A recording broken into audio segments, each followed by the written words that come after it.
ओहो, ये एक युग हो गया परब्रह्म का। 0.7 लाख बार जब त्रिलोकीय शिव मर जाएगा तो एक युग हो गया परब्रह्म का, वो अक्षर पुरुष जिसे कहते हैं। तो अब परब्रह्म की काउंटिंग देखो, उसकी उम्र, परब्रह्म की मृत्यु कैसे होगी। परब्रह्म का जो एक दिन है 1000 युग का है, चतुर्युग का नहीं है उसका, केवल 1000 युग। जैसे आप गीता जी अध्याय नंबर 8 के श्लोक नंबर 16 में देखिए, 17 में, 16 और 17 में, ये है श्रीमद् भगवत गीता और ये है अध्याय नंबर 8 और ये श्लोक नंबर 16। हे अर्जुन, ब्रह्मलोक पर्यंत सब लोग पुनरावर्ती हैं। पुनरावर्ती माने जन्म, ये भी जन्म मृत्यु के अंदर होते हैं। पुनर्वर्ती माने पुनर्जन्म होता है, मरते और बनते हैं, मिटते और बनते हैं, पुनर्वर्ती हैं, पुनर्वर्ती में हैं। परंतु कुंती पुत्र मुझको प्राप्त होकर पुनर्जन्म नहीं होता। इसका अर्थ वैसे ये है कि ये ब्रह्मलोक तक सभी पुनर्वर्ती में है, इनका जन्म मृत्यु सभी का होता है। और नए विद्यते का अर्थ होता है, वैसे इनका विद धातु जो है, ये विद माने जैसे विद्या, विद्यात, उसने जाना, तो विद्यते जो नहीं जानते, इस मुझे, क्योंकि इस चौथे अध्याय में वो कहता है 5वें श्लोक में मेरी जन्म मृत्यु होती है, 9वें में भी कह रहा है मेरे जन्म अलौकिक है। वो अलौकिक इसलिए है कि ये वहां मरता है, फिर ये दोबारा शरीर धारण कर लेता है। ये फिर उस समय एक ब्रह्मांड का नाश हो जाता है। जो 70,000 त्रिलोकीय शिव मरने के बाद जो ब्रह्मलोकीय शिव की मृत्यु होती है, तो एक ब्रह्मांड का पूर्ण रूप से विनाश हो जाता है। ये फिर स्वयं भी दूसरे लोक में चला जाता है, वहां अपनी स्वेच्छा से ये और शरीर धारण कर लेता है। एक सिद्धि बहुचोल्य धार है, एक इसके पास विशेष सिद्धि है, अपना शरीर ये स्वयं बना लेता है। उसके बाद फिर दुर्गा का भी बनाता है, और ऐसे ही दुर्गा भी ऑटोमेटिक ऐसे मरती है और फिर उसका भी शरीर बन जाता है। दोनों के संयोग से फिर वैसे सृष्टि शुरू हो जाती है उस दूसरे ब्रह्मांड में। ऐसे इसने 21 ब्रह्मांड बना रखे। तो ऐसे इसके जन्म और मृत्यु है। तो यहाँ ये नहीं कह सकता कि मेरे प्राप्त होने वाले की जन्म मृत्यु नहीं हो सकती। इसका अर्थ ये है जो मेरे इस प्रोसीजर को नहीं जानता वो मुझे प्राप्त होकर भी जन्मते मरते रहते हैं। इसका वास्तविक अर्थ गीता जी के इस श्लोक का ये बनता है। अब ध्यान से सुनो।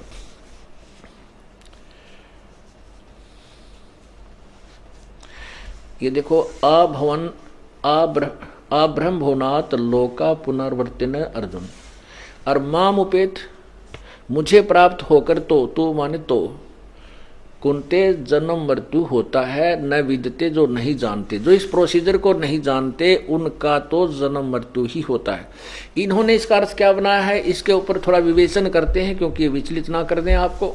ये देखना, हे अर्जुन, ब्रह्मलोक पर्यंत सब लोग पुनर्वर्ती में हैं, परंतु हे कुंती पुत्र, मुझको प्राप्त होकर पुनर्जन्म नहीं होता। अगर ये सत्य है ये श्लोक, तो वो चौथे अध्याय का 5वां और 9वां गलत हो गया,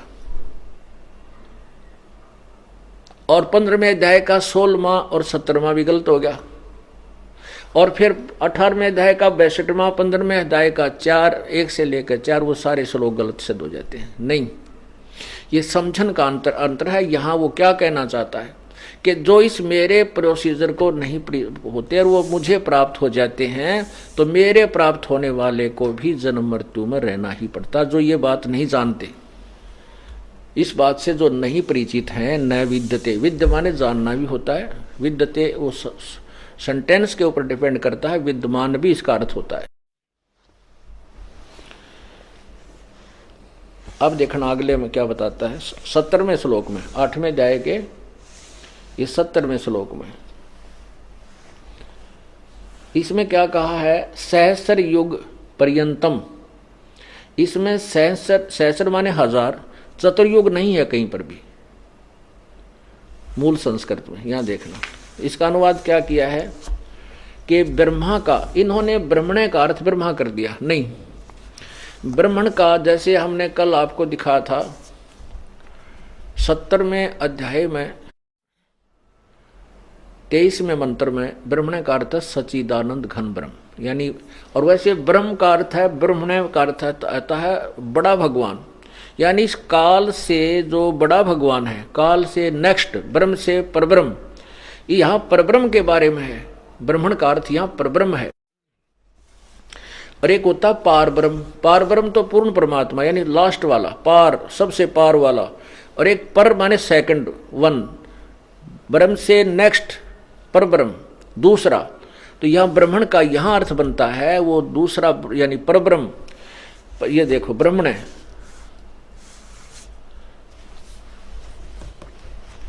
ब्रह्मण माने परब्रह्म को समझो। यहाँ ये परब्रह्म का जो दिन है, क्योंकि गीता ज्ञानदाता तो बोल ही रहा है, और यदि हम यहाँ इसका ब्रह्मण का सच्चिदानंद घन यानी पूर्ण परमात्मा नहीं लगा सकते, क्योंकि पूर्ण परमात्मा का जन्म मृत्यु है ही नहीं। तो यहाँ ये परब्रह्म के विषय में है। ये परब्रह्म का जो एक दिन है उसको 1000 यहाँ चतुर्युगी लिख दिया इनको, चतुर्युगी नहीं, चतुर्युगी तक नहीं, ये सहस्र युग है, ना कि नोट चतुर्युग। ये चतुर्युग नहीं है, इसमें सहस्र माने 1000, युग माने युग, पर्यंत माने तक की ये अवधि वाला। ये है 1000 युग की अवधि वाला, और रात्रि को भी ये भी युग सहस्र, यहाँ भी चतुर्युग नहीं है, 1000 युग समझो, चतुर्युग नहीं, अवधि वाला। जो पुरुष तत्व से जानता है वह योगी, वह जना, वो व्यक्ति इस काल के तत्व को जानने वाला है, यानी वो तत्वदर्शी संत सही जानता है इस काल को, यानी समय को वो सही बताओगा। कैसे? अब यहां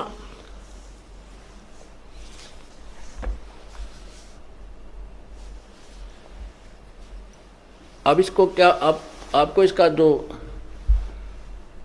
निर्णायक ज्ञान देना चाहता है ये दास, कि जैसे परब्रह्म का 70,000 त्रिलोकीय शिव मरते हैं, अर्थात 0.7 लाख, उस समय एक ब्रह्मलोकीय महाशिव अर्थात काल मरता है।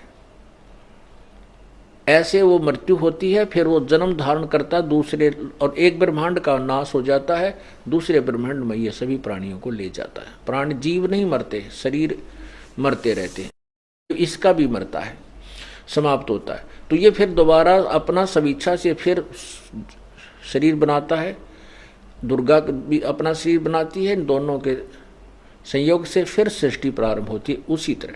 तो ऐसे वो एक युग हो गया, एक ब्रह्मांड का जो विनाश होता है और एक ब्रह्मलोकीय शिव मरता है, तो पर ब्रह्म का एक युग हो गया। इसमें चतुर्युग नहीं चलता, युग चलेगा सीधा। तो ऐसे 1000 युग का दिन परब्रह्म का और 1000 युग की रात होती है। जब 1000 दिन युग का दिन परब्रह्म का समाप्त हो जाता है, तो काल के 21 ब्रह्मांडों का नाश हो जाता है। ये सभी प्राणी उस परब्रह्म के लोक में रख दिए जाते हैं। काल भी, दुर्गा भी, ये सब विनाश को प्राप्त होते हैं। और जब रात्रि 1000 युग की रात्रि पूरी हो जाती है, इनको पुनः फिर इन ब्रह्मांडों में छोड़ दिया जाता है। तब तक ये ब्रह्मांड फिर पुनः अपने परमाणु तरीके से, वैज्ञानिक तरीके से वो अपने आप जुड़ कर और ब्रह्मांडों का रूप धारण करके घूमते फिरते नजर आते हैं। ये वहाँ आकर फिर कार्य शुरू कर देते हैं। अब इसका परिणाम आगे इसी में निर्णय गीता जी में देखो, इन तीनों भगवानों का। आपने 17वां श्लोक देखा गीता जी अध्याय नंबर 8 का, ये आपने 17वां श्लोक पढ़ा। ब्रह्मण का, ये परब्रह्म का जो एक दिन, ब्रह्मा का नहीं है ये, परब्रह्म का जो एक दिन है उसको 1000 युग का समझना चाहिए। इतनी रात्रि को भी 1000 अवधि का, 1000 युग की अवधि का।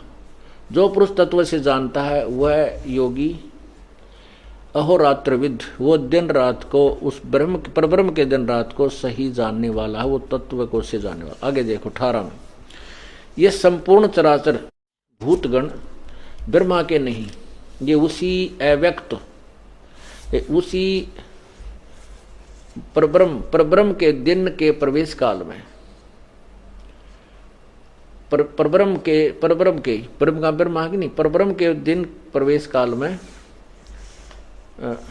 काल में अव्यक्त से अर्थात ब्रह्म के अंदर से, ये अव्यक्तात माने उस परब्रह्म के शरीर से नहीं, परब्रह्म के लोक से उत्पन्न होते हैं, और रात्रि के प्रवेश काल में उस अव्यक्त नामक या ब्रह्मा नहीं परब्रह्म के सुख लोक में ही लीन हो जाते हैं। अब देखो, एक अव्यक्त ये हो गया। अब 19 में क्या कहा है, हे पार्थ यह भूत समुदाय उत्पन्न होकर प्रकृति के अवश्य हुआ, रात्रि के प्रवेश काल में लीन होता है और दिन के प्रवेश काल में उत्पन्न होता है। आगे देखो 20 में कहा है, परंतु उस अव्यक्त से परे जो दूसरा अर्थात विलक्षण जो सनातन अव्यक्त भाव है, वह परम दिव्य पुरुष तो सब भूतों के नष्ट होने पर भी नष्ट नहीं होता। ओए होए, करोगे और देखो आगे। अब क्या बताया है कि जैसे गीता जी के अध्याय नंबर 7 के श्लोक 24-25 में ये गीता ज्ञान दाता अपने आप को अव्यक्त कहता है। पहले आपको अव्यक्त की डेफिनेशन बताते हैं, परिभाषा बताते हैं।